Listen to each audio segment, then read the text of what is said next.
दोस्तों, आज मैं आपको एक प्यारी सी कहानी सुनाता हूँ जो हमारे प्यारे हसन के बारे में है।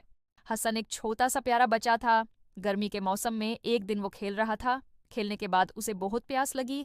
भागकर किचन में गया और सीधा ग्लास उठाकर पानी पीने लगा। अम्मी ने उसे देखा और प्यार से कहा, बेटा, क्या आपको पानी पीने का सुन्नत तरीका पता है? हसन ने मासूमी से पूछा, अम्मी, मुझे नहीं मालूम, आप बताएं ना। अम्मी ने मुस्कुराते हुए समझाया, हमारे प्यारे नबी सल्लल्लाहु अलैहि वसल्लम ने हमें सिखाया है कि पानी पीने से पहले बिस्मिल्लाह पढ़ें, ग्लास दाएं हाथ में लें और बैठ कर 3 घूंट में पिएं। इससे सेहत भी अच्छी रहती है और अल्लाह की रहमत भी मिलती है। हसन ने फौरन अम्मी की बात मान ली।